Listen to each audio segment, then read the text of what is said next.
Me llamo Virginia. Tengo 46 años. Vivo sola en la colonia La Palma, en Ecatepec. Mi casa es humilde, de esas con láminas en el patio trasero, un portón con candado oxidado y muros que aún no terminan de recibir su capa de pintura. Llevo toda la vida aquí, viendo cómo el barrio cambia, cómo unos se van y otros no tienen opción más que quedarse. No tengo lujos, pero me defiendo. Vendo quesadillas en el tianguis los fines de semana y durante la semana lavo ropa por encargo. A veces ayudo a una señora en la tortillería y así, a como se puede, saco para comer. El dinero no alcanza, pero aquí lo que más vale no es el peso sino la desconfianza. Uno aprende a cerrar con doble llave aunque esté adentro, a no abrirle a cualquiera y a vivir siempre alerta. Era un martes, como cualquier otro. Ya me había tomado mi café de olla y estaba barriendo la banqueta cuando vi llegar una camioneta blanca. De esas tipo van sin logotipos, pero con una lona improvisada amarrada a los lados que decía Brigada de Salud Comunitaria, apoyando a Ecatepec, vacunas, revisión de presión, glucosa y orientación gratuita. Se estacionaron justo frente a la casa de doña Norma, la señora que vende tamales en la esquina. Eran 4 personas, 2 mujeres con batas blancas y un par de hombres con chalecos que traían bordado un logo del DIF. El chofer se bajó con una carpeta en mano y comenzó a tocar puertas. Me pareció raro. En esta colonia no llegan brigadas médicas. Lo que llega es el polvo, la delincuencia y uno que otro volante prometiendo créditos que nunca se entregan. Pero ahí estaban, bien puestos, entregando papelitos, saludando con voz amable. «Buenos días, venimos de parte del gobierno municipal», dijo uno de ellos cuando tocó a mi puerta. «Estamos ofreciendo un chequeo gratuito, presión, glucosa y aplicación de vacunas para adultos mayores. ¿Está interesada?». Lo pensé. Mi hermana murió de diabetes y nunca se controló. Yo a veces siento que se me duerme el brazo, y aunque no tengo seguro, me da miedo ir a una clínica. Así que dije que sí. Me pidieron que les permitiera entrar un momento para revisarme, que era rápido y que no se necesitaba nada más que una silla y un poco de espacio. Tenían un trato amable. Uno de los hombres se adelantó y dijo que prepararía el equipo mientras la enfermera me revisaba. Entraron los 3, dejaron la puerta entreabierta. Noté que no tenían maletines médicos, sino mochilas negras. Me ofrecieron sentarme. Uno de ellos colocó un tensiómetro en mi brazo, mientras la supuesta enfermera comenzaba a sacar cosas de su mochila. No me gustó cómo me miraba el otro sujeto. Tenía los ojos clavados en cada rincón de la casa, como si estuviera tomando nota mental de todo lo que veía. El televisor, las bocinas, hasta mis zapatos que dejé junto a la puerta. Mi estómago se hizo nudo. Cuando algo no se siente bien, no lo es. Eso lo he aprendido a golpes. «¿Cuánto tiempo llevan haciendo esto?», pregunté, tratando de sonar casual. «Llevamos semanas recorriendo colonias», dijo uno de los hombres, sin mirarme, mientras cerraba con disimulo la puerta principal. «Todo por el bienestar de ustedes». Intenté pararme, pero ya era tarde. El hombre que me tomó la presión me sujetó del brazo con fuerza. La otra mujer sacó un rollo de cinta gris de la mochila y en cuestión de segundos me pegaron contra la silla. Mi cuerpo reaccionó con rabia, con terror, pero no con fuerza. Me tenían inmovilizada. Uno de ellos metió un trapo en mi boca y lo ató por detrás de mi cabeza. El pánico me ahogó. Todo pasó muy rápido. Los 3 se movían como si lo hubieran hecho 100 veces. Abrieron las ventanas para ver si alguien pasaba. Revisaron mi cuarto, abrieron mi ropero, mis cajones. Se llevaron el poco dinero que tenía, las joyitas de fantasía que guardaba como recuerdo de mi mamá, incluso mi teléfono, mi licuadora, hasta la cafetera me quitaron. Uno de ellos, el más joven, se quedó conmigo mientras los otros cargaban las cosas. Me miraba con una mezcla de lástima y desprecio, como si yo fuera una cucaracha atrapada. Me susurró: «Si gritas cuando nos vayamos, vamos a regresar». Me dio una cachetada sin fuerza, más para asustarme que para lastimarme. Pero la humillación dolía más que cualquier golpe. Luego desaparecieron. Dejaron la puerta entornada y la cinta mal pegada. Me tardé casi media hora en zafarme, con los brazos entumidos y la garganta ardiendo por el trapo. Salí tambaleándome a la calle, sin aliento, esperando que alguien me ayudara. Nadie. Todos habían visto la camioneta blanca, todos habían asumido que era oficial. Algunos vecinos incluso dijeron que también les habían ofrecido la revisión, pero no los dejaron entrar. Tuve la suerte de decir que sí. Fui a la patrulla que pasa cada 2 horas, les conté todo. Me tomaron declaración, pero supe, por cómo me miraban, que no harían nada. No tenían placas, no había cámaras, no sabían si los nombres que usaron eran reales. Durante las siguientes semanas, supe de al menos otras 3 casas en el municipio donde pasó lo mismo. Una señora de la tercera edad terminó en el hospital por los golpes. Otra familia fue despojada de su moto y del celular de los hijos. Nadie hizo nada. Los noticieros no lo cubrieron. Las autoridades dijeron que eran rumores sin confirmar. Desde entonces no dejo que nadie entre. Puse doble cerrojo, cambié los candados. Vivo con miedo, pero también con rabia. Me arrebataron lo poco que tenía, pero no me mataron. Y si algún día regresan, ya no los voy a recibir con una sonrisa. Esta vez, estaré lista. Mi nombre es Gustavo Herrera, y no soy ningún héroe. Soy mecánico, tengo 2 hijos pequeños y una esposa que todavía me aguanta los corajes. Vivo en la sección Bosques de Jardines de Morelos, allá en Ecatepec, donde las casas están pegaditas y se escucha la música del vecino como si fuera de uno. Crecí en este barrio y, como muchos, aprendí a sobrevivirle. Pero nada me preparó para lo que pasó esa semana de octubre. Todo empezó con una carta. Era lunes por la mañana.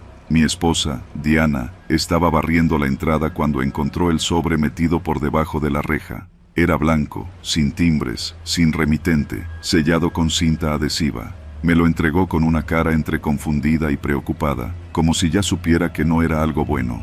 «Ábrelo tú», me dijo. Lo hice, y el papel adentro era tan directo como frío. «Este es un aviso amistoso.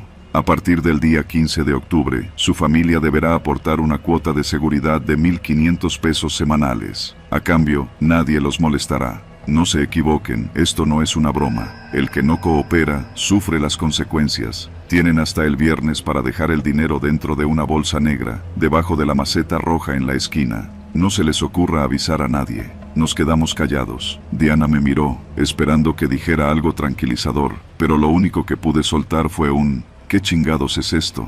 Intenté reírme, hacerme el fuerte, pero la risa me salió seca. Lo peor es que no parecía una broma. El lenguaje era directo, sin exageraciones, sin errores. Eso lo hacía más real. Los días siguientes fueron un infierno mental. No sabíamos si tomarlo en serio. Platicamos con mi cuñado, que vive a 2 calles, y también tenía su sobre. Lo mismo con la señora Leti, la del puesto de quesadillas. Nadie hablaba en voz alta, pero todos lo sabíamos. Algo estaba pasando en la colonia. Mi compadre Toño, que trabaja en una base de taxis, fue el único que se atrevió a decir en voz alta lo que todos pensábamos. Van a querer cobrarle a toda la calle. Si alguien paga, ya valimos madre todos. Yo quería quedarme tranquilo, ignorarlo, confiar en que solo era alguien queriendo espantar. Pero el viernes por la mañana, justo al salir para dejar a los niños en la primaria Carlos Hank, vimos algo que nos cambió el corazón. Había una mancha roja en nuestra puerta. No era pintura. Lo supe apenas la vi. Era sangre, espesa y aún fresca, como si la hubieran dejado hacía menos de 1 hora. Diana no pudo evitar gritar. La vecina de al lado salió de inmediato, se quedó helada, y luego bajó la vista como si no hubiera visto nada. No llamamos a la policía. ¿Para qué? Todos saben que en esta parte de Ecatepec, la patrulla llega tarde y mal, si es que llega. Además, la carta lo decía claro: no avisen a nadie. Llamar a las autoridades podía ser lo que detonara algo peor. Tomé una cubeta, agua con jabón, y empecé a limpiar la sangre. Sentía las manos temblarme, pero no lo dejé ver. No podía. Mis hijos estaban ahí, mirándome con esa inocencia de quien todavía no entiende que el mundo está podrido. Esa misma noche dejamos el dinero. 1,500 pesos en billetes de 100, dentro de una bolsa negra, debajo de la maceta roja en la esquina de Cerrada de Cedros y Bosques de Cipreses. No dijimos nada, solo lo hicimos, y no dormimos. Pasaron 2 días en calma, demasiada calma. Pensamos que todo terminaría ahí, que había sido un cobro único. Pero el miércoles siguiente, Diana encontró otra nota, esta vez clavada con un cuchillo en la reja del patio. Gracias por su cooperación. No olviden que esto es semanal. El siguiente pago es este viernes. No fallen. Ese mismo día encontré un gato muerto en el patio trasero. Era un siamés de ojos abiertos, sin una gota de sangre pero con la garganta desgarrada. No sé de dónde entraron. No tengo idea de cómo no lo escuchamos. El miedo se metió hasta los huesos. Esa noche, dormimos con cuchillos bajo la almohada. Intentamos pensar en opciones. Irnos, vender la casa, cambiar de colonia. Pero, ¿a dónde? ¿Quién compra una casa marcada? Además, nuestros hijos estaban inscritos en la escuela del barrio, y mi taller mecánico quedaba a solo 10 minutos caminando. Nuestra vida entera estaba en esa calle. ¿Y si al huir, los hacíamos enojar? Mi esposa propuso hablar con otros vecinos. Algunos, como don Nacho, ya se habían organizado en un grupo de WhatsApp para vigilar, pero todo era puro chisme. Nadie quería arriesgarse. Un tipo comentó que había cámaras en la ferretería de la esquina, pero 2 días después, los vidrios amanecieron rotos y nadie volvió a hablar del tema. Yo comencé a dormir mal. Despertaba cada tanto a revisar la reja, los candados, el patio. Me levantaba al menor ruido y pasaba horas pegado a la ventana como perro guardián. Hasta que un jueves en la madrugada, alrededor de las 3, los vi. 2 sombras. No usaban capuchas, ni se tapaban el rostro. Eran tipos jóvenes, uno de ellos con una chamarra con el logo de un grupo de motonetas de la zona. Estaban marcando puertas con aerosol rojo, una línea vertical, discreta, en la parte baja del zaguán. Las casas que no tenían esa marca eran las que habían pagado.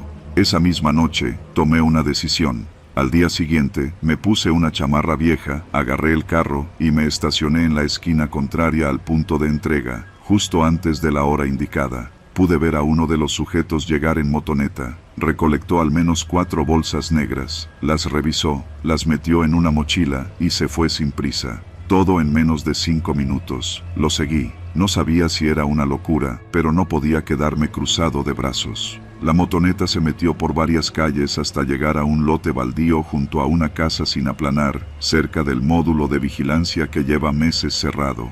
Ahí lo esperaban otros 2. Conversaron, se pasaron las bolsas y entraron en la casa. Reconocí a uno de ellos. Era hijo de doña Esther, la que vende tamales en la mañana. El cabrón había crecido con nosotros. Jugaba fútbol en la misma calle donde ahora se dedicaba a extorsionar. Fue ahí donde entendí que esto no era una banda externa. No eran narcos del otro lado. Eran nuestros propios vecinos. Regresé a casa temblando. No se lo conté a Diana. Solo supe que, si queríamos sobrevivir, teníamos que cambiar la estrategia. Ese fin de semana fui con Toño, mi compadre, y con don Nacho. Les conté lo que vi. Les juré que no quería problemas, que solo quería dejar de pagar.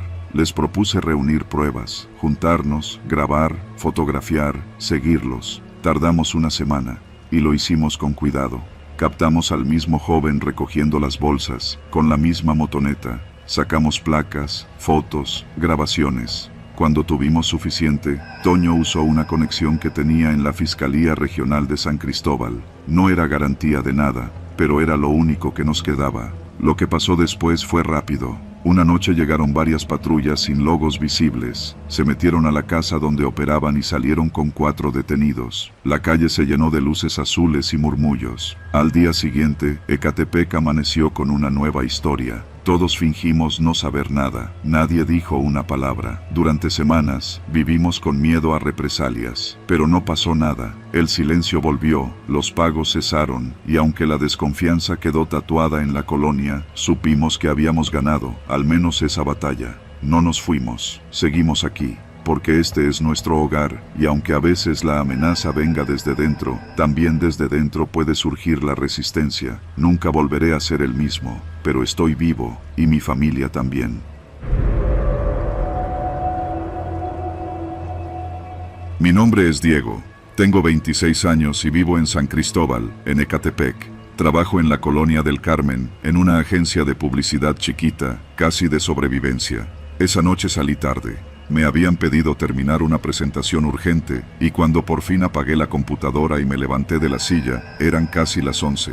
Sabía que manejar de regreso a esa hora por vía Morelos no era lo ideal, pero no tenía opción. No podía darme el lujo de pagar Uber diario, ni tenía con quién quedarme por allá. Mi Jetta blanco, viejo pero cumplidor, esperaba afuera, estacionado justo frente a una de esas torterías que huelen delicioso, pero que ya están cerradas para cuando cae la noche. Puse la dirección de mi casa en el celular solo por rutina. El trayecto era corto, pero entre baches, semáforos descompuestos y topes sin pintar, uno agradece cualquier guía. Me metí por la López Portillo, y a los pocos minutos ya veía venir el retén. Era uno de esos retenes improvisados. No había patrulla a la vista, solo un tsuru sin logos y 3 hombres con uniforme azul oscuro. No llevaban chaleco reflejante, no había conos ni luces de advertencia. Uno de ellos sostenía una linterna que agitaba de lado a lado. Me hicieron la señal de alto con la mano. Bajé la velocidad, pensando que me pedirían documentos, como en otras ocasiones. Rolaban operativos todo el tiempo por esta zona. Dizque por seguridad, uno de los tipos se acercó a mi ventana. Tendría poco más de 30, el rostro picado de acné, la barba desalineada. Me pidió que bajara el vidrio. «Buenas noches, oficial», dije, intentando sonar relajado. «¿A dónde vas?», preguntó, sin devolver el saludo. «A mi casa, San Cristóbal», respondí. «¿Vienes tomado?». «No, para nada». «¿Traes identificación?». Se la di. La revisó de forma superficial y la guardó en la bolsa de su chaleco. Me molestó, pero no quise provocar. Luego le hizo una seña a otro de los hombres. «Apágalo y bájate, por favor. Vas a acompañarnos a revisión», dijo con un tono seco. «¿Pero revisión de qué? No he hecho nada. ¿Puedo saber qué está pasando?». «No te pongas pesado, solo es rutina». «¿Y la patrulla? ¿Su unidad? ¿Me pueden enseñar su placa?». Eso fue un error. Los 3 se me quedaron viendo con una expresión que cambió, como si hubiera tocado un tema prohibido. El primero dio un golpe seco al cofre de mi coche. «Bájate». «Ya», obedecí. El miedo me congeló los huesos. Uno de ellos me tomó del brazo. Otro abrió la puerta trasera de un coche sin logos que estaba estacionado a unos metros. No era patrulla, era un Sentra con vidrios polarizados. Me empujaron adentro. «¿Qué está pasando? ¿A dónde vamos?». No respondieron. El auto arrancó y dobló por una calle lateral sin alumbrado público. A los minutos, ya no sabía en qué colonia estábamos. Todo era oscuridad y calles vacías. Intenté mantener la calma. «¿Esto es legal? ¿Alguien me puede decir por qué estoy aquí? ¿Tienen orden, nombre, algo?». El copiloto se giró hacia mí. Era el más joven de los 3, con rostro liso, casi sin barba. «No preguntes tanto. No queremos hacerte daño, pero coopera, ¿va?». «¿Cooperar con qué? ¿Cuánto traes?». Me tomó unos segundos procesar la pregunta. En el trabajo me habían pagado una parte en efectivo por fuera de nómina. Traía algo de dinero, sí, pero no mucho. «Traigo 500 pesos, nada más. Es todo». Se rieron. «No mames. ¿Crees que eso nos sirve?», dijo el conductor, sin mirarme. «¿Y en el banco?». «No tengo más, se los juro».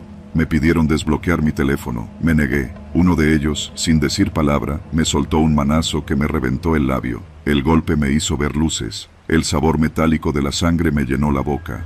«Otra vez, desbloquea el teléfono». Lo hice. Revisaron mis mensajes, mis apps bancarias. El que iba de copiloto se giró con una sonrisa burlona. «Tienes 1.700 en la cuenta. Vamos al cajero». Los minutos siguientes los pasé temblando, mientras el coche se internaba más en la periferia. Pasamos por calles sin pavimentar, entre casas a medio construir. Al final se detuvieron frente a un Oxxo cerrado. «No hay cajero», dije. El de adelante me respondió con un golpe seco en la pierna, con algo duro, tal vez una pistola. No me atreví a preguntar. Me bajaron del coche. Uno me sostuvo por el brazo mientras otro sacaba una cuerda del maletero. Me amarraron las manos con torpeza pero suficiente fuerza. El aire de la noche estaba helado. Mis piernas apenas respondían. «¿Dónde vives, cabrón?», preguntó el de barba rala. «En la tercera sección de San Cristóbal». «Pues nos vas a llevar, vamos a hablar con tu familia, vas a conseguir más lana, si no, ya sabes».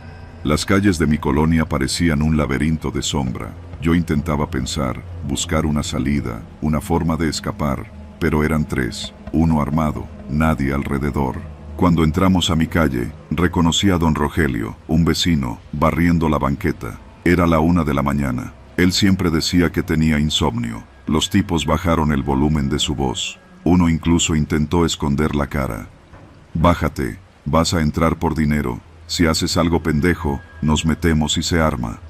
Al bajar, alcancé a ver que don Rogelio seguía ahí. No me miró, pero estaba cerca. Lo miré como quien lanza una bengala de auxilio. «Voy», dije, fingiendo tranquilidad. Entré a mi casa con los dedos aún dormidos por la cuerda. La casa estaba sola. Mi mamá se había ido a visitar a mi hermana en Morelos. Yo estaba solo. Corrí al cuarto, cerré la puerta, me desaté como pude, mientras marcaba al número de emergencia. Estoy siendo secuestrado, dije, lo más rápido que pude. Estoy en la tercera sección de San Cristóbal, en la calle Lázaro Cárdenas, número 47. Hay 3 hombres armados afuera, se hacen pasar por policías. El operador me pidió que me mantuviera en la línea, pero colgué. Me asomé por la cortina, don Rogelio ya no estaba. Los 3 sujetos seguían afuera, esperando. Hablaban entre ellos, fumando, mirando su celular. Pasaron 5 minutos, luego 10. Escuché el sonido lejano de una sirena. Uno de ellos alzó la cabeza, otro comenzó a caminar hacia el coche, luego corrieron. Los vi subirse al Sentra, que rugió al encender. Se fueron en reversa, a toda velocidad. 2 minutos después llegaron 2 patrullas de verdad, con torretas encendidas. Salí corriendo. Les grité todo lo que pude, sin respirar, con la voz rota. Les conté lo del retén falso, el auto sin matrícula, las amenazas, los golpes, el chantaje. Me llevaron a la estación, tomaron mi declaración, me mostraron fotos de policías verdaderos, pero ninguno coincidía. Me pidieron revisar si tenía la ubicación del Sentra en mis registros. No la tenía. No sabían si alguna cámara los captó. Solo me dijeron una cosa: no eres el único que ha pasado por esto, pero casi nadie lo cuenta. Desde esa noche, no he vuelto a tomar vía Morelos de noche. Ya no me arriesgo. Me endeudé con tal de pagar un Uber nocturno durante meses. A veces sueño con sus voces, con ese golpe seco que me dejó el labio partido por días. No me quitaron mucho dinero, pero me arrancaron la idea de que bastaba comportarse bien para que nada te pasara. Nunca más volví a confiar en un uniforme sin placa. Nunca más. Me llamo Raúl, y desde hace más de 15 años me dedico a pepenar en los basureros de Ecatepec. A veces me toca en la zona de Santa María Tulpetlac, otras en las orillas de San Andrés de la Cañada, donde haya chatarra, plásticos, fierro viejo. Allá me lanzo con mi costal y mi gancho. No es trabajo limpio, pero es trabajo. Vivo de lo que otros tiran, como muchos por aquí. No todo el mundo sabe, pero en los límites de las colonias populares hay tiraderos clandestinos. No aparecen en ningún mapa, ni los barre el municipio, pero están ahí, creciendo como hongos detrás de talleres, bodegas abandonadas o al fondo de terrenos ejidales. Yo conozco varios. Algunos ya son tan grandes que parece que siempre han estado ahí. Era un miércoles, o tal vez jueves. Ya ni distingo los días. Me acuerdo porque la luna estaba entera, como si alumbrara a propósito toda la porquería de la tierra. Esa noche llegué más tarde de lo normal. Había ido a buscar a mi hijo menor a la secundaria y el camión venía tardado. Cuando llegué al tiradero de la calle Benito Juárez, donde el canal de San Juan se junta con los terrenos baldíos, ya casi eran las 9 de la noche. Todo estaba en silencio, ni los perros ladraban. Me puse mi lámpara en la cabeza, agarré mi gancho y empecé a buscar entre las bolsas. Hay que saber mirar. Muchos tiran cosas que creen inútiles, pero entre los pañales y las cajas húmedas uno encuentra cables de cobre, refacciones, piezas de estufa, hasta celulares. Fue más o menos como a la hora que vi la bolsa. Era negra, de esas grandes que se usan en carnicerías. Estaba amarrada con doble nudo, como si quien la dejó no quisiera que se abriera por accidente. Lo raro fue que no estaba mezclada con la demás basura. Estaba encima de una pila de llantas, casi como si alguien la hubiera dejado ahí a propósito. Me acerqué con el gancho y le di un toque. Sonó maciza. No olía a nada, pero había algo en la forma. No parecía llena de basura. Era como si tuviera algo pesado adentro, de forma irregular.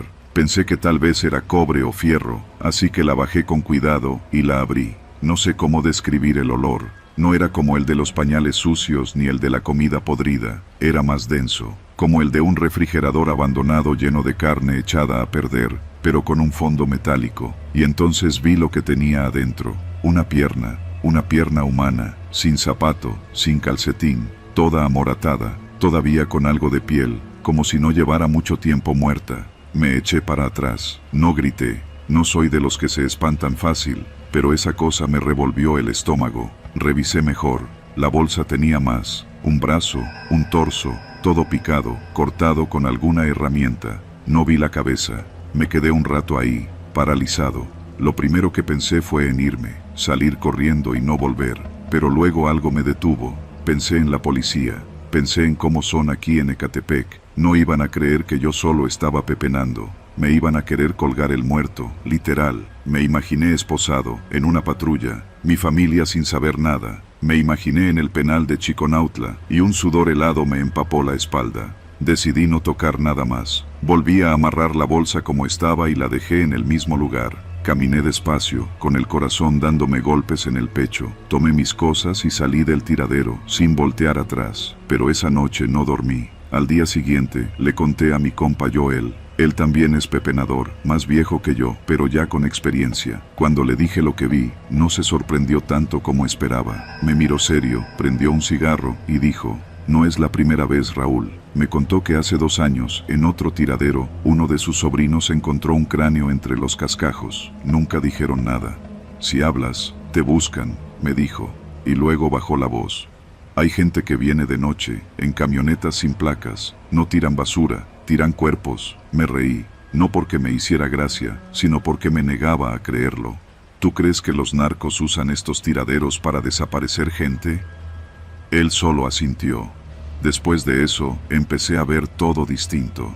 Noté las marcas de llantas frescas en zonas donde nadie deja basura normalmente.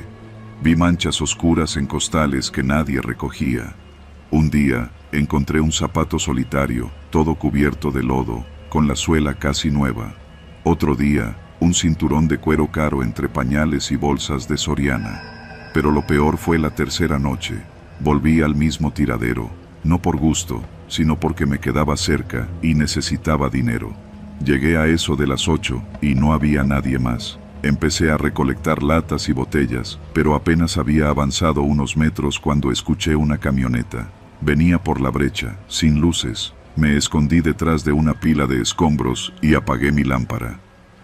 La camioneta se detuvo a unos 10 metros. Era una pickup negra, de esas grandes. 2 hombres bajaron. No los vi bien, pero uno traía una gorra y el otro tenía una lámpara colgando del cuello.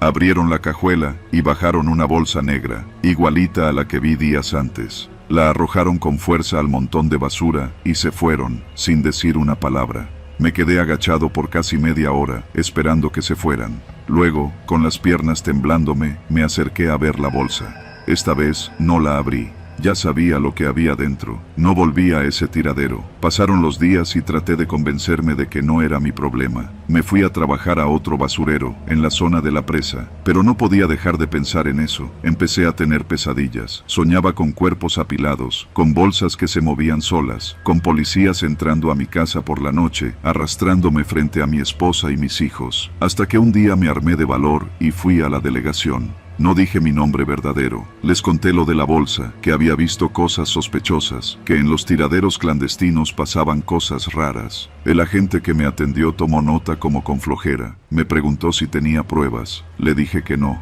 Se rió. Dijo que sin evidencia no podían hacer nada. Me recomendó no andar por esos lugares de noche, como si yo fuera turista. Me fui con un nudo en la garganta. Una semana después, unos chicos de la colonia encontraron un costal con restos en el canal de Aguas Negras. Lo pasaron por el grupo de WhatsApp vecinal. Las fotos eran iguales a lo que vi. La policía llegó, hicieron cordón, pero a los 2 días ya nadie hablaba del tema. La basura volvió a cubrirlo todo. Y aquí estoy, contando esto porque ya no puedo más. Porque cada noche, cuando salgo a pepenar, me pregunto si hoy me va a tocar a mí. Si alguien me va a confundir, o si algún día, por estar en el lugar equivocado, voy a terminar dentro de una bolsa, lanzado entre los escombros. No tengo pruebas, no tengo testigos, solo tengo miedo. Miedo de un lugar donde la basura esconde más de lo que revela, y donde la muerte se mezcla con los desperdicios, esperando que nadie la encuentre. Porque en Ecatepec, lo que no se entierra, siempre termina por salir. Vivo en Ecatepec, en la colonia Llano de los Baes. Crecí entre calles de terracería, puestos de gorditas afuera de las casas y la música del perifoneo anunciando pan recién hecho a todas horas. Aquí los niños no tienen parques, ni jardines, ni canchas seguras para jugar. Por eso aprendimos a divertirnos donde podíamos, en las azoteas. Yo tenía 11 años cuando pasó todo. Fue en julio, en plena temporada de lluvias, cuando el sol salía solo a ratos y las tardes olían a tierra mojada y concreto caliente. Éramos 5, el Chino, Dani, la Vicky, el Toñín y yo. Cada tarde, después de hacer las tareas, subíamos a las azoteas de nuestras casas y de ahí saltábamos a las de los vecinos. Era peligroso, sí, pero nadie nos lo impedía. Nuestros papás estaban trabajando, nuestras mamás vendiendo algo o simplemente demasiado cansadas para regañarnos. Jugábamos al escondite. El Toñín siempre contaba. Tenía la voz ronca para su edad y una forma de contar como si estuviera narrando una historia de miedo. Cuando decía 10, con ese tono arrastrado, todos nos poníamos tensos, aunque fuera solo un juego. Esa tarde yo me escondí detrás de un tanque de agua oxidado. Desde ahí podía ver el barranco del canal, ese que divide nuestra colonia de un lote baldío con una construcción abandonada. Se decía que ese edificio alguna vez iba a ser un kinder, pero nunca lo terminaron. Dani fue el que desapareció. Era el más rápido, se trepaba por los tinacos, cruzaba techos agrietados como si fueran banquetas y conocía todos los escondites que ni nosotros sabíamos. Cuando Toñín terminó de contar, todos salimos corriendo, menos él. Al principio no notamos que faltaba, pensamos que se estaba escondiendo muy bien, hasta que pasaron 15 minutos, luego 20. Lo llamamos a gritos. Dani, ya sal, ya te ganamos. Pero no respondió. El Chino, siempre el más valiente, fue el primero en saltar al techo de la casa contigua, donde Dani había ido a esconderse. Ahí encontró una gorra roja tirada al borde de la azotea, una que Dani usaba todos los días. Abajo había un pequeño patio entre la casa y el baldío. Desde arriba parecía vacío, pero había una huella, una pisada en el lodo, como si alguien con un zapato muy grande hubiera caminado hacia el canal. Cuando se lo dijimos a los adultos, nadie nos creyó. Dijeron que seguramente Dani se había ido por gusto, que tal vez se peleó con sus papás o que lo habían recogido sus tíos de Tultitlán. La policía no vino, porque ni siquiera los papás pusieron denuncia de inmediato. Pero nosotros sabíamos lo que vimos, especialmente Vicky. Vicky era una niña callada, medio rarita, pero honesta. Esa noche, mientras nos sentábamos en las escaleras del Chino, Vicky nos soltó la bomba. Yo lo vi, dijo casi en susurro. Un señor se lo llevó. Todos nos quedamos quietos. ¿Cómo que un señor? Era un hombre. Estaba en la construcción del canal. Tenía un machete. Lo jaló del brazo. Dani gritó, pero yo pensé que era parte del juego. El Toñín se puso pálido. Nos juró que no estaba bromeando, que el hombre era alto, como de más de 1,80 m. Traía una camisa sucia, rota por el cuello, y una gorra que le tapaba los ojos, que no caminaba bien, como si arrastrara una pierna. ¿Y por qué no dijiste nada?, le pregunté. Me dio miedo, pensé que si hablaba, él iba a venir por mí también. Nos pusimos de acuerdo para buscar a Dani al día siguiente, sin decirle a los adultos. Nos armamos con linternas, palos y hasta un cuchillo de cocina que el Chino se robó de su casa. Nos metimos al baldío, entre la hierba crecida, los cascajos, el olor a llantas quemadas y los costales con basura. El edificio estaba justo al borde del canal, con el concreto partido por la humedad y los grafitis cubriendo las paredes. El techo había colapsado en una parte, y dentro olía a moho, a animal muerto y a orines viejos. Entramos. El silencio era pesado. Solo se oía el zumbido de los zancudos. Vicky iba al frente. Tenía la cara blanca, pero no dejaba de caminar. Nos metimos hasta el fondo, donde había una puerta de lámina medio caída. Ahí dentro estaba la oscuridad total. El Chino encendió la linterna y alumbró. En una esquina, junto a un montón de cajas rotas, vimos algo que casi nos hace gritar. Un zapato. El zapato izquierdo de Dani. Estaba cubierto de tierra y un poco de sangre seca. No dijimos nada, solo lo recogimos y salimos corriendo de ese lugar. Esa noche los papás finalmente se alarmaron. Mostramos el zapato y ahí sí llamaron a la policía. Llegaron tarde como siempre y apenas alumbraron el canal y el edificio. Dijeron que no encontraron nada, que el zapato podía haber estado ahí desde antes. Mentira, nosotros lo sabíamos. Dani no se fue. A Dani lo arrastraron. Pasaron los días. Las clases siguieron. En la escuela se decía que Dani era un niño problema, que tal vez se había metido con narcos o algo así, que por eso nadie decía nada. Pero nosotros Nosotros teníamos miedo, porque alguien empezó a vigilarnos. Cada tarde, al salir de la escuela, había un hombre parado en la esquina de la calle Reforma, justo donde se baja uno para ir al canal. Traía una gorra y cojeaba. Nunca lo vimos hablar con nadie, solo nos miraba. El chino fue el primero en notarlo, después Toñín. Al tercer día, todos lo veíamos. Vicky dejó de salir de su casa. Un día nos atrevimos a seguirlo. Caminamos detrás de él mientras bajaba al canal, cruzaba entre los matorrales y se metía al mismo edificio abandonado. No volvió a salir. Fue entonces que se armó el valor. Subimos de nuevo, pero esta vez íbamos con los hermanos mayores de Toñín, 2 adolescentes con ganas de bronca y sin miedo a nada. Llevaban bats de béisbol y uno hasta una resortera con balines de acero. Nos metimos en grupo, rompiendo lo que quedaba de la lámina. Y ahí estaba. No era un hombre, era un cascarón.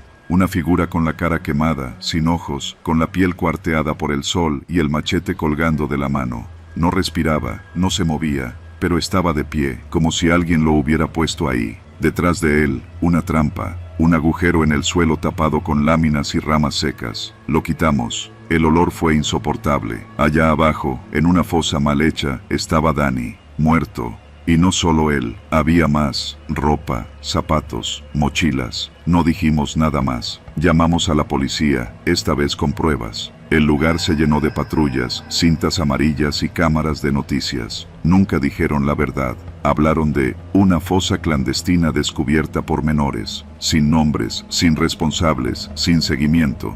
El hombre nunca apareció, la figura tampoco. Dijeron que tal vez era una estatua o una broma de mal gusto, pero nosotros sabemos lo que vimos. Desde entonces, nadie volvió a jugar en los techos. Nadie se esconde más en las azoteas de Ecatepec. Y yo aún sueño con ese machete brillando en la oscuridad.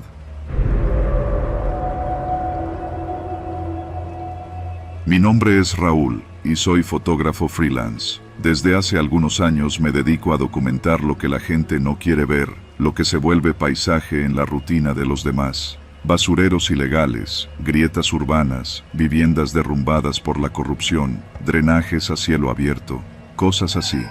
Vivo en la Ciudad de México, pero suelo moverme por el estado cuando me llama la curiosidad o la necesidad. Ese fue el caso con los cables colgados de Ecatepec. Una noche, mientras navegaba por redes, me topé con una foto borrosa de unos postes en la colonia Hank González, atestados de cables colgando como si fueran lianas. Entre los comentarios, alguien decía que los robos de luz eran el pan de cada día, y que muchos de los colgadores operaban como si fueran una especie de mafia local. Otro aseguraba que si te atrevías a tomar fotos sin permiso, no salías entero. Yo pensé, exageran, pero se me quedó en la cabeza. 2 días después, un jueves, tomé mi mochila, mi cámara Canon vieja pero confiable, 2 baterías de repuesto y una botella de agua. Era mediodía cuando llegué a la colonia. Había salido del metro Musquis y caminé unas 5 cuadras hasta llegar a la zona donde sabía que los postes estaban saturados. Al pasar por las primeras calles, noté algo que no esperaba: silencio.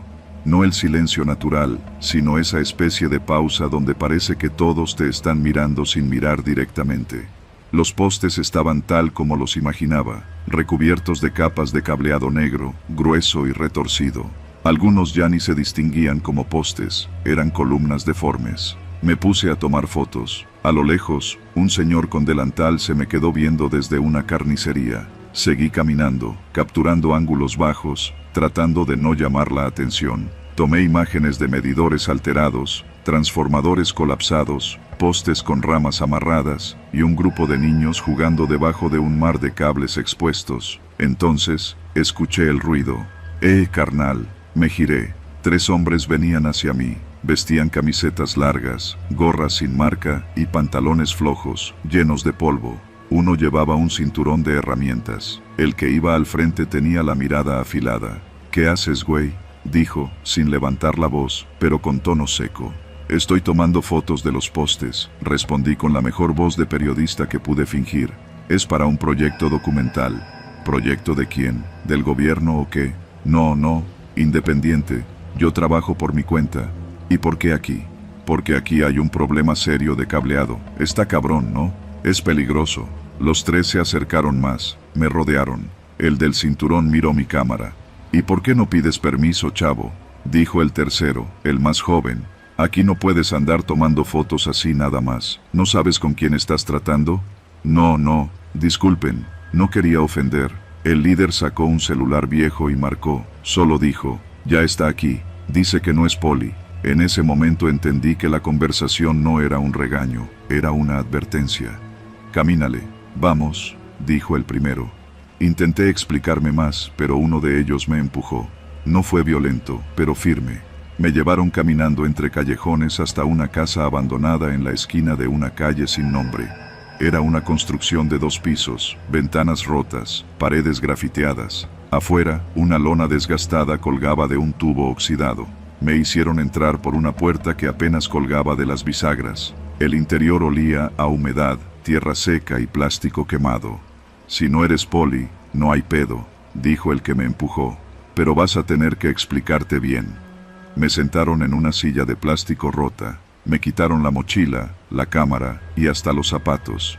El líder se sentó frente a mí, encendió un cigarro y me miró sin decir nada por unos segundos eternos. ¿Para quién trabajas? Ya les dije, para mí. Soy fotógrafo independiente. Tengo un blog, hago reportajes. ¿Reportajes de qué? De lugares peligrosos, cosas que la gente no quiere ver. Esto es un tema importante. El robo de luz puede causar incendios, muertes. El líder se rió, lenta, seca, con ese tipo de risa que no contagia. ¿Y tú vienes a salvarnos, o qué? No vengo a salvar a nadie, solo a documentar. ¿Y por qué justo hoy? No hay un porqué, solo vine. Fue entonces cuando me dieron el primer golpe, no con el puño, con la palma abierta, pero fuerte. El joven me dio en la mejilla derecha, dejándome zumbando el oído. «Nos estás mintiendo, cabrón», dijo. «No soy policía», grité. «No tengo nada que ver». Otro golpe. Esta vez fue con una toalla mojada. El dolor fue sordo, pero dejó una marca en la espalda. Me inclinaron hacia adelante, revisaron mi billetera, mi celular, mi credencial de elector. «¿Qué haces con tanta batería en la mochila, ¿Para grabarnos o qué?» «Es para la cámara». «Revisen, está ahí». Revisaron, encendieron la cámara, vieron las fotos. «¿Y por qué esta toma, y esta otra? ¿A quién le vas a enseñar esto?» Estuve a punto de llorar, pero sabía que si lo hacía, iba a hundirme más. Intenté respirar, hablar claro. «Nadie me paga, solo quiero mostrar la realidad, es todo». El líder se levantó, caminó hacia un rincón donde había una mesa con botellas vacías, restos de comida y una grabadora vieja. Encendió algo que parecía una bocina portátil y subió el volumen. Corridos. Para que nadie escuchara mis gritos, supuse. «Te vamos a dejar ir», dijo por fin. «Pero si publicas una sola de esas fotos, si alguien más viene por aquí preguntando, vas a volver, pero en bolsas negras. ¿Sí me entiendes?» Asentí. No podía decir otra cosa. «Vas a borrar las fotos. Aquí. Ahora». Me pasaron la cámara. Uno de ellos me apuntaba con algo que no distinguí bien, pero parecía un tubo de metal. Borré cada imagen, una por una. Luego me pidieron que encendiera el celular y borrara todo lo que tuviera que ver con mi ubicación o notas del lugar. Lo hice. «Bien, ahora vete. Pero no corras, no llores y no voltees. Vete como llegaste». Salí caminando, sin mochila, sin cámara, solo con mi cartera. Ya ni siquiera importaba. Crucé 3 calles antes de empezar a temblar. El sudor me empapaba la espalda. Encontré una tienda abierta. Me metí. Pedí una botella de agua. El encargado me miró raro. Sabía. En su expresión había reconocimiento o quizá resignación. «Te fue leve», me dijo, sin que yo le contara nada. No respondí. Solo asentí. Esa noche no dormí, tampoco al día siguiente, y no publiqué nada. Las fotos estaban borradas. Pero los cables siguen ahí, los postes siguen deformes y los colgadores siguen trabajando. Nadie los detiene, nadie se atreve, yo tampoco. No he vuelto a poner un pie en Ecatepec desde entonces. Me llamo Edgar, tengo 27 años, soy recién casado y hace poco me convertí en padre. Hace cosa de 2 meses heredé una pequeña casa de mi tío Mariano, que murió solo y amargado allá por San Andrés de la Cañada, en la parte alta de Ecatepec. La casa era vieja, de una planta, con el patio encementado y un lavadero al fondo, pero era nuestra. Mi esposa, Rebeca, y yo no teníamos nada más. Pagábamos renta en un departamento mal ventilado en Nesa, y la idea de tener por fin algo propio nos pareció un milagro.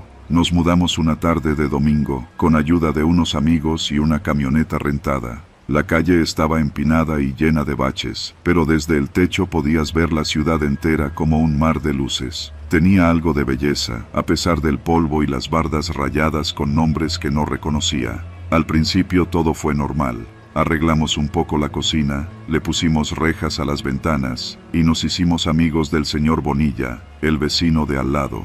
Él tenía una tiendita improvisada en su cochera y una manera pausada de hablar, como si midiera cada palabra. Nos dijo que ahí la vida era tranquila, pero que no saliéramos de noche, que mejor fuéramos discretos, sin fiestas, sin llamar la atención. La advertencia me pareció exagerada. No salirse de noche, eso decían en casi toda la zona metropolitana, pero me cayó la losa de la realidad menos de un mes después. Fue un miércoles por la tarde cuando tocaron la puerta. Rebeca estaba en el cuarto con nuestro bebé, y yo acababa de llegar de trabajar en la cocina de un restaurante de Polanco. Traía las piernas molidas, pero al abrir la puerta vi a dos hombres que no conocía. No llevaban uniforme, ni chaleco, ni nada que dijera quiénes eran. Uno era moreno, alto, con la barba cerrada. El otro estaba más chaparro, con una cicatriz en la ceja. El de la barba fue directo al grano. ¿Tú eres Edgar? Asentí, con cautela. Mira, carnal, esta casa ya tiene dueño. No entendí al principio. Pensé que hablaban del tío Mariano, que a lo mejor debía dinero o algo por el estilo. No, está heredada. Aquí tengo el testamento. No nos interesa el papel, compa, interrumpió el chaparro. A nosotros nos interesa que te largues. Tienes 3 días. Si para el sábado sigues aquí, la vamos a quemar contigo y tu familia adentro. El moreno sacó algo de la chamarra, un encendedor, y lo giró con una sonrisa apenas marcada. No es personal, nomás es orden de arriba. No esperaron mi respuesta. Se dieron media vuelta y se fueron caminando como si nada, como si acabaran de pedir azúcar prestada. Me quedé clavado en la entrada, sintiendo la respiración pesada. Mi primera reacción fue el enojo, después, el miedo. Cuando entré a la casa, Rebeca me miró con esa mirada que solo se ve entre esposos cuando algo va mal. No le dije todo de inmediato, pero no tardó en salir.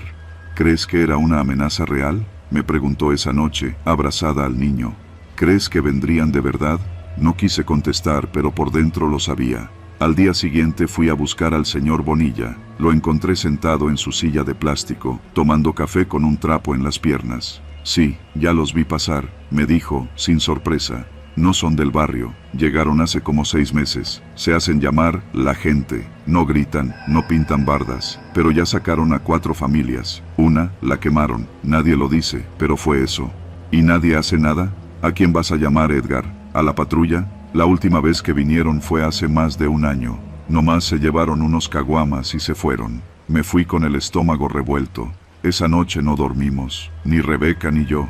Teníamos miedo de que regresaran a cumplir su amenaza sin siquiera esperar los 3 días. Yo no quería irme, no por terquedad, sino por lo injusto. Esa casa no era grande ni bonita, pero era nuestra, y no podía aceptar que alguien pudiera venir a quitárnosla con un encendedor y un lárgate. El viernes por la tarde, cuando faltaban apenas unas horas para que se cumpliera el plazo, salí a la calle armado con una idea desesperada. Bajé a la parte más movida de la colonia y busqué a unos tipos con los que había trabajado en una obra años atrás. Los encontré fuera de un local de tacos. Les expliqué todo. Uno de ellos, el más joven, me escuchó en silencio. ¿Te estás metiendo con la gente?, preguntó al final. Carnal, esos no son raterillos. Son los que hacen que Ecatepec tiemble sin hacer ruido. No avientan balazos, no gritan, pero hacen que hasta los tránsitos les den el paso. Entonces, ¿qué hago?, se quedó pensando. Si te vas, van a seguir. Si te quedas, te van a joder. Pero hay algo que puedes hacer, exhibirlos. ¿Cómo? Toma video, haz ruido, sube todo a redes, menciónalos con nombre, que sepan que no te vas callado. La idea era arriesgada, pero prefería eso a salir con la cabeza gacha. Esa noche, puse cámaras en el frente de la casa, escondidas. Rebeca me ayudó, aunque estaba aterrada. Le pedí que durmiera vestida, con el bebé en brazos. Yo me quedé despierto toda la noche, con un bat viejo y el celular listo. No aparecieron. Hasta el sábado, casi a las 3 de la madrugada. 3 siluetas cruzaron la calle. Eran los mismos 2 y uno más. El tercero traía una mochila. Yo ya estaba grabando desde que los vi por la ventana. Alcancé a ver que sacaban algo de la mochila. Una botella con trapo, una bomba casera. Uno de ellos la encendió. Y justo cuando la levantó para lanzarla, solté el grito desde la azotea. Ya los grabé, hijos de la chingada. Estoy en vivo, los tengo en cámara. Los voy a quemar yo a ustedes, malnacidos. El tipo de la botella vaciló. El otro gritó, ¡pélate! Corrieron cuesta abajo. Uno tropezó. Subí el video a Facebook y TikTok en ese mismo instante, etiquetando todo lo que pude. Cuentas de noticias locales, colectivos vecinales, páginas de denuncias. En menos de una hora, el video ya tenía cientos de compartidos. La mañana del sábado, había vecinos afuera de la casa, gente con celulares, preguntando qué había pasado. Alguien imprimió capturas de los rostros y las pegó en postes. Y como por milagro, nunca volvieron. No sé si fue el video, el ruido o la vergüenza pública, pero no regresaron. Rebeca aún se sobresalta por las noches. Yo duermo con un cuchillo debajo del colchón. Y aunque la casa sigue siendo nuestra, aprendimos que vivir en ciertos lugares es como estar parado sobre un alambre. Hay que moverse con cuidado, pero nunca, nunca con miedo.